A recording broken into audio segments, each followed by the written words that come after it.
Hello! I have returned. I've been reading a lot of books set in the 20s or about the 20s, a lot of non-fiction. My next novella is going to be a weird fiction in a kind of alternate 1920s New York, so I'm kind of trying to do research, but I love the 20s anyway. You may or may not already know that. I watch a lot of silent films and read a lot of 20s authors. And one of the books that I have read was called Bobbed Hair and Bathtub Gin, Writers Running Wild in the 20s. And it's about, I think, four 1920s authors, one of them being Dorothy Parker, who I love, and also Edna Ferber. You might know she did So Big, they made a film of it. Edna St. Vincent Millay, who was a poet. And I think she did an opera as well. Don't quote me on that. And Zelda Fitzgerald. And of course, the Zelda Fitzgerald section is absolutely heartbreaking. They all kind of interweave.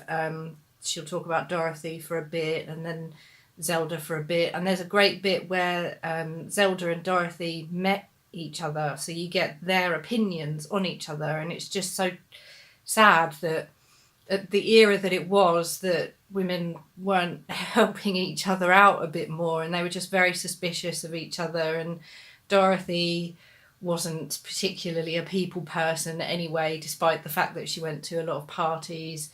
Zelda, of course, was very troubled, and it's so frustrating when you get to the bits where Scott... Now, don't get me wrong, I love Scott Fitzgerald. He was a great author. But he held her back so much. She kind of didn't have anywhere to go but to pieces, in a way, because she used to keep a diary. She was a fantastic writer. But because Scott plundered so much of her diary for his stuff, he said, no, you can't do it. I'm the writer of the pair of us. He was afraid of being seen as a fraud. And, she couldn't progress in that. I mean, she would have been fantastic with some practice. I mean, when she first started writing, he kind of looked at her work and said, well, no, that's no good. But, like, who is any good when they first begin? It took me a long time to get to a point where I think, yeah, I'm kind of getting it. So, and the Dorothy Parker bits are great. I enjoyed hearing about the others. I should say it's a audiobook. Bill got me 12 audiobooks for Christmas, so that was wonderful. And these two are two of them. The bits about the two Ednas were very interesting because I actually didn't know very much about them, so that provided an extra bit of cultural information, I guess. But if you enjoyed that and also want to go a little bit deeper into the subject, also have The Late Mrs. Parker by Leslie Frewin. And the author of this particular book, Marion Meade, did What Fresh Hell Is This about Dorothy Parker. The Late Mrs. Parker is very good, but I like the jaunty style of Marion Meade, so I think I'm going to get What Fresh Hell Is This as well. I'm a major fan, so that'll be good. And there's a Zelda biography by Nancy Milford. And I just got, which I didn't read in time for this, but I just got a biography of Zelda and Scott, which sounds fascinating, which is called Sometimes Madness is Wisdom by Kendall Taylor. So not next time, but the time after, I'll have read that and I'll be able to tell you all about it. And the next one is Our Hearts Were Young and Gay, another audiobook by Cornelia, Otis Skinner and Emily Rimbrough, and I believe that they became, Cornelia became an actress and a humorist writer, and Emily became a journalist. And it's about a trip that they took in the early 20s, I believe it was 1920, 1921, when they were roughly 18, 19. It's so charming and so funny that I was really laughing at certain bits of it. There's a couple of great bits where the main author, well, both of them wrote it, but it's in Cornelia's voice, and she tries to be so sophisticated the whole way through, and yet she just is a young girl, and they're both much younger at that age than a 19-year-old would be now. And some of the bits that really made me laugh was she woke up and she was covered in bedbug bites, and they were so embarrassed by this that they had to go and get medicine from the pharmacist, and they see a lady, a nice lady that they kind of knew, but they didn't want to say that she was covered in bedbug bites. So one of them just explains to her that she was attacked.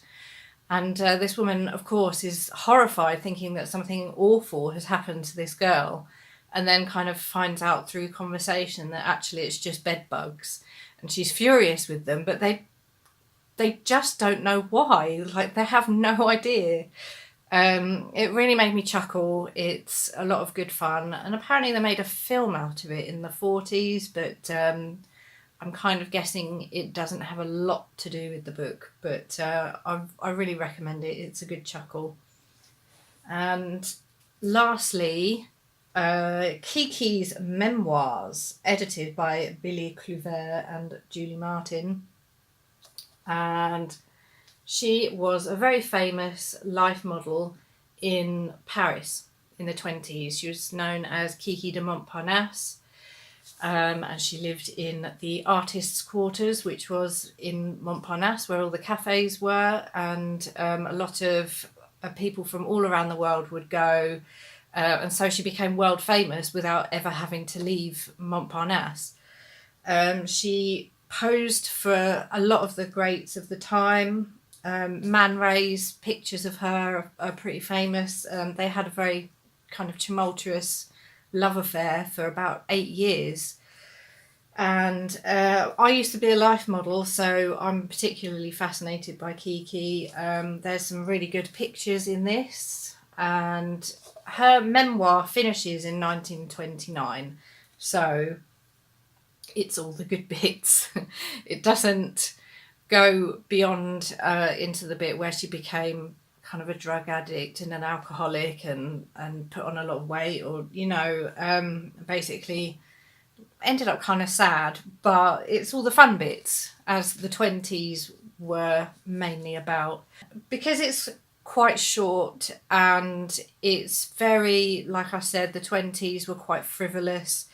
She doesn't go into things very emotionally, so she was troubled by her very poor childhood and being ignored by her father. She was illegitimate, but she doesn't really go into it because that just wasn't the style of the time, which is kind of sad. But there is a graphic novel about Kiki by Cattell and Bouquet. They also did one about Josephine Baker being another amazing 20s icon. She was a famous dancer. The one about Josephine Baker, I think, is much more well-rounded and informative than the one about Kiki. The one about Kiki is good, but I still feel like I need more. I need a biography that says more about her, you know? So I think that's probably about it. I am going to be reading more stuff on the 20s, but it's Women in Horror Month coming up, so I'm reading lots of horror, and I'll be talking about that next Thursday. And I will see you then. Goodbye.